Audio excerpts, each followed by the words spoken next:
Sadly, in the next 18 minutes when I do our chat, 4 Americans that are alive will be dead through the food that they eat. My name's Jamie Oliver. I'm 34 years old. I'm from Essex in England. And for the last 7 years, I've worked fairly tirelessly to save lives in my own way. I'm not a doctor. I'm a chef. I don't have expensive equipment or medicine. I use information, education. I profoundly believe that the power of food has a primal place in our homes that binds us to the best bits of life. We have an awful, awful reality right now. America, you're at the top of your game. This is one of the most unhealthy countries in the world. Can I please just see a raise of hands for how many of you have children in this room today? Please put your hands up. Aunties, uncles, you can continue to put your hands up. Aunties and uncles as well? Most of you. Okay. We, the adults of the last 4 generations, have blessed our children with the destiny of a shorter lifespan than their own parents. Your child will live a life 10 years younger than you because of the landscape of food that we've built around them. 2/3 of this room today in America are statistically overweight or obese. You lot, you're all right, but we'll get you eventually, don't worry. Right? The statistics of bad health are clear, very clear. We spend our lives being paranoid about death, murder, homicide, you name it. It's on the front page of every paper, CNN. Look at homicide at the bottom, for God's sake. Right?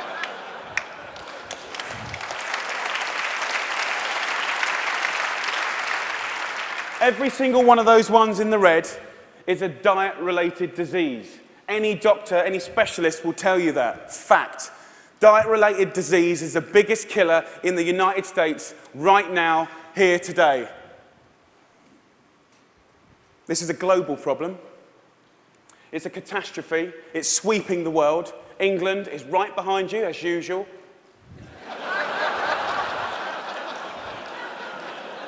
I know they were close, but not that close. We need a revolution. Mexico, Australia, Germany, India, China, all have massive problems with obesity and bad health. Think about smoking. It costs way less than obesity now. Obesity costs you Americans 10% of your healthcare bills, $150 billion a year. In 10 years, it's set to double. $300 billion a year. And let's be honest, guys, you ain't got that cash. I came here to start a food revolution that I so profoundly believe in. We need it. The time is now. We're in a tipping point moment. I've been doing this for 7 years. I've been trying in America for 7 years. Now is the time when it's ripe. Ripe for the picking. I went to the eye of a storm. I went to West Virginia, the most unhealthy state in America, or it was last year. We've got a new one this year, but we'll work on that next season. Huntington, West Virginia, beautiful town. I wanted to put heart and soul and people, your public, around the statistics that we've become so used to. I want to introduce you to some of the people that I care about, your public, your children. I want to show a picture of my friend Brittany. She's 16 years old. She's got 6 years to live because of the food that she's eaten. She's the 3rd generation of Americans that hasn't grown up in a food environment where they've been taught to cook at home or in school, or her mum, or her mum's mum. She has 6 years to live.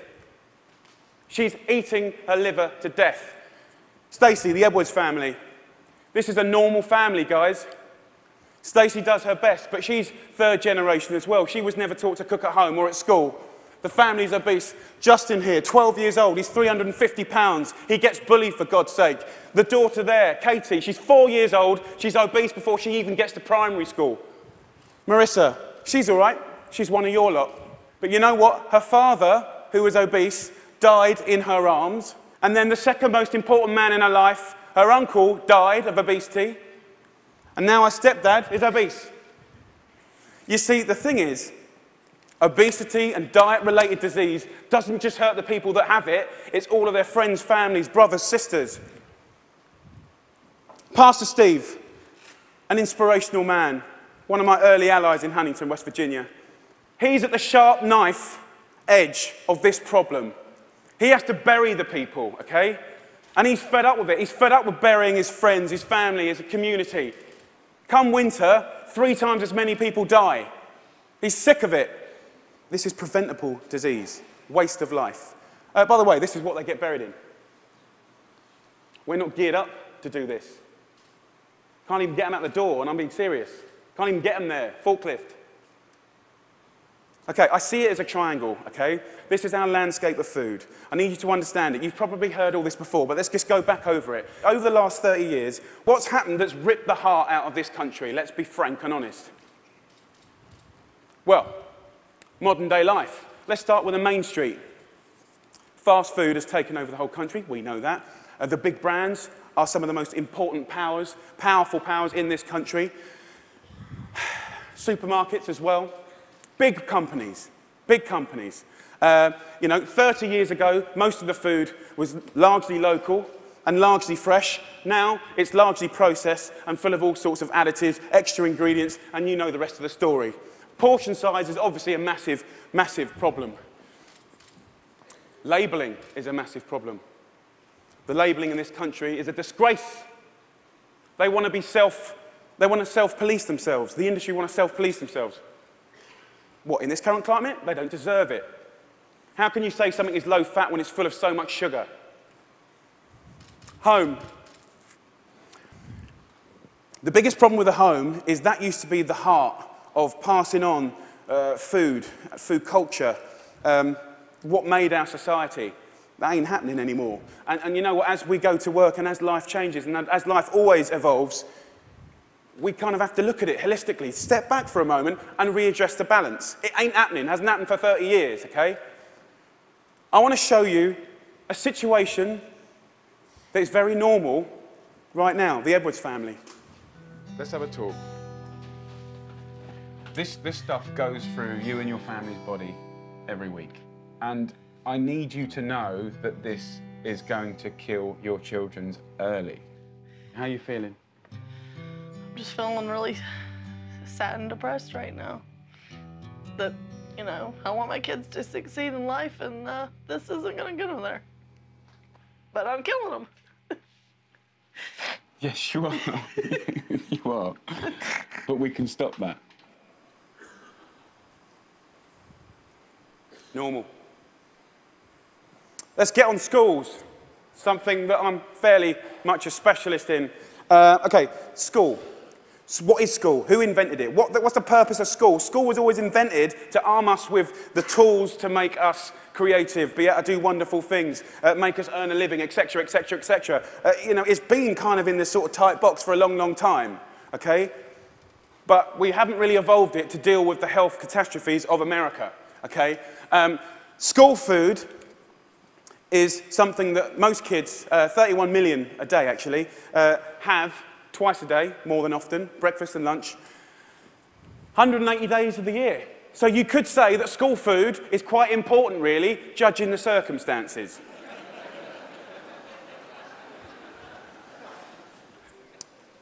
Before I crack into my rant, which I'm sure you're waiting for,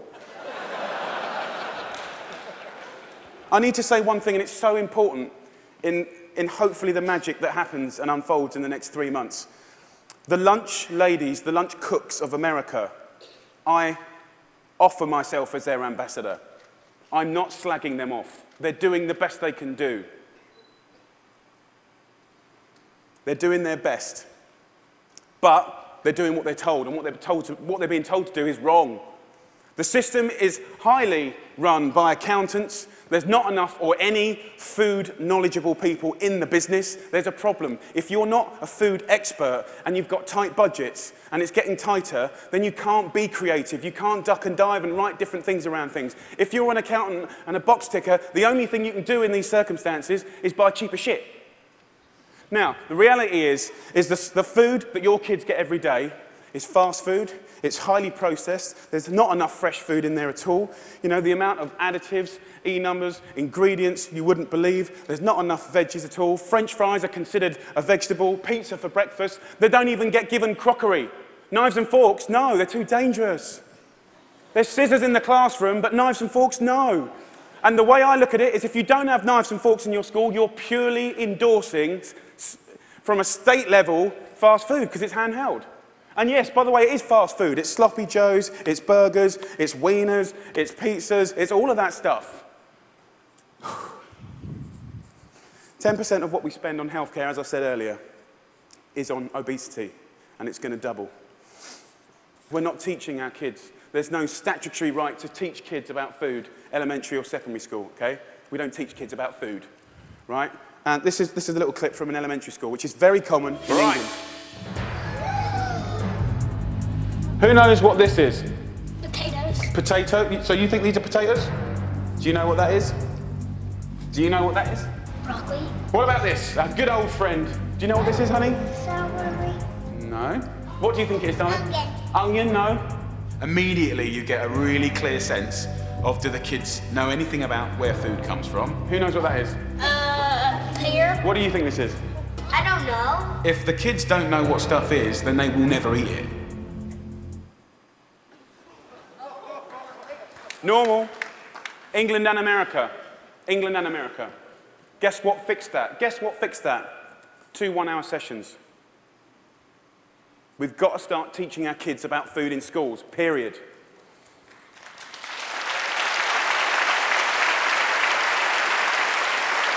I want to tell you about something that kind of epitomizes the trouble that we're in, guys, okay? I want to talk about something so basic as milk. Every kid has the right to milk at school. Your kids will be having milk at school, breakfast and lunch, right? They'll be having 2 bottles, okay? And most kids do.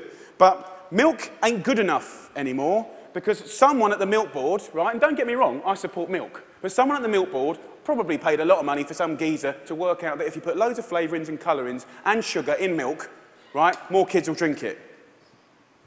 Yeah. And obviously, you know, now that's going to catch on. The Apple board is going to work out that if they make toffee apples, they'll eat more apples as well. Do you know what I mean?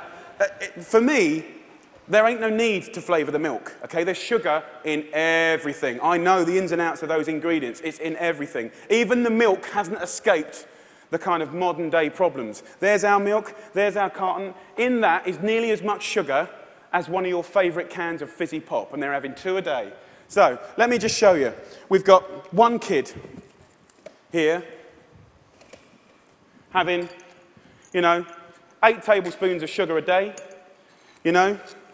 There's your week, there's your month, and I've took the liberty of putting in just the 5 years of elementary school sugar, just from milk. Now, I don't know about you guys, but judging the circumstances, right, any judge in the whole world would look at the statistics and the evidence, and they would find any government of old guilty of child abuse. That's my belief.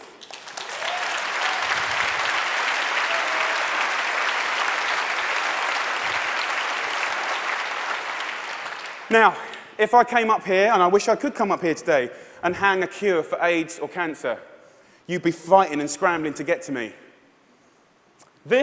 All this bad news is preventable. That's the good news. It's very, very preventable. So let's just think about, we've got a problem here, we need to reboot. Okay, so in my world, what do we need to do? Here's the thing, right? It cannot just come from one source. To reboot and make real, tangible change, so that I can look you in the white of the eyes and say, in 10 years' time, the history of your children's lives, happiness, and let's not forget, you're clever if you eat well, you know, you're going to live longer, all of that stuff, it will look different, okay? So, supermarkets. Where else do you shop so religiously? Week in, week out. How much money do you spend in your life in a supermarket?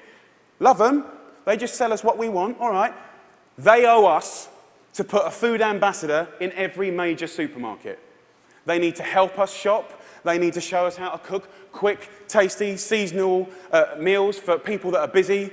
This is not expensive. It is done in some, and it needs to be done across the board in America soon and quick. The big brands, you know, the food brands, need to put food education at the heart of their businesses. I know, easier said than done. It's the future. It's the only way. Fast food. With the fast food industry, you know, it's very competitive. I've had loads of secret papers and dealings with fast food restaurants. I know how they do it. I mean, basically, they've weaned us on to these hits of sugar, salt, and fat, and X, Y, and Z, and everyone loves them, right? So these guys are going to be part of the solution, but we need to get the government to work with all of the fast food purveyors and the restaurant industry, and over a 5, 6, 7-year period, wean us off the extreme amounts of fat, sugar, fat, and all the other non-food ingredients. Now, also, back to the sort of big brands, labelling, I said earlier, is an absolute farce and has got to be sorted. Okay, school. Obviously, in schools, we owe it to them to make sure those 180 days of the year, from that little precious age of 4 to 18, 20, 24, whatever, they need to be cooked proper, fresh food from local girls on site, okay? There needs to be a new standard of fresh, proper food for your children. Yeah?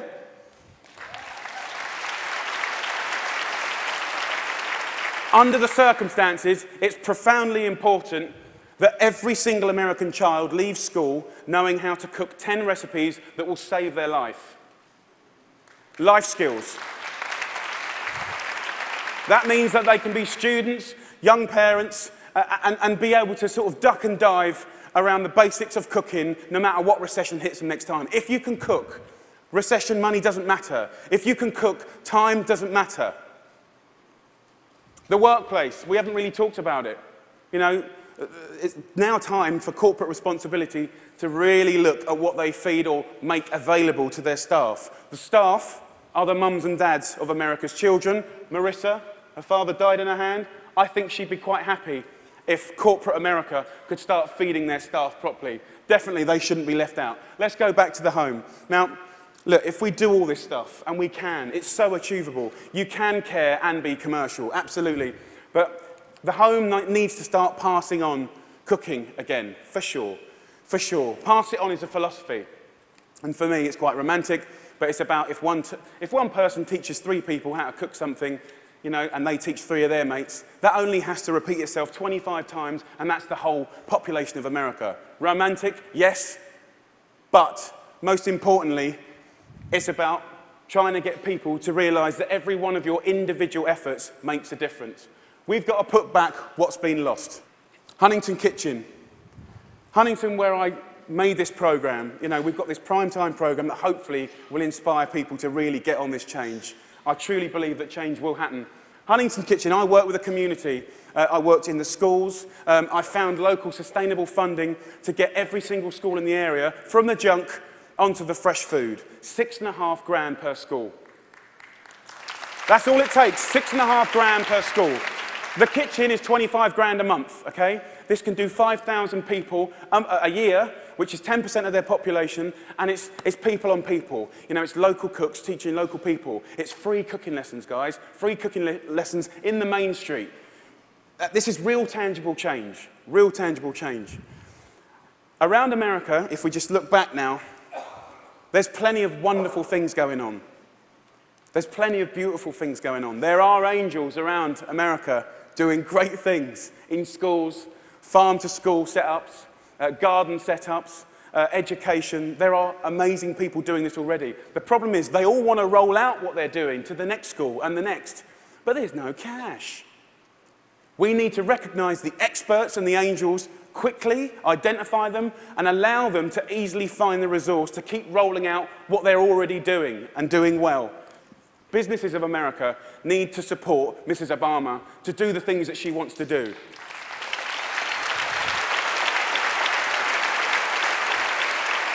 And look, I know it's weird having an English person standing here before you talking about all this. All I can say is I care. I'm a father, and I love this country. And I believe truly, actually, that if change can be made in this country, beautiful things will happen around the world. If America does it, I believe other people will follow. It's incredibly important.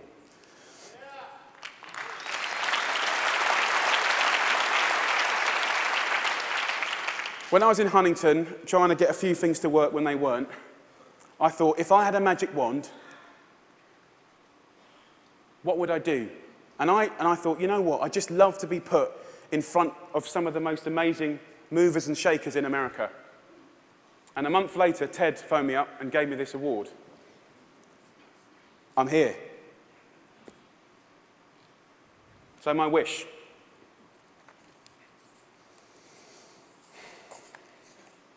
Dyslexic, so I'm a bit slow.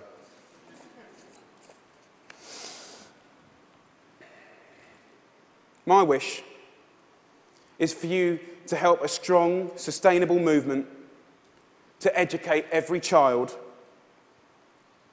about food, to inspire families to cook again, and to empower people everywhere to fight obesity.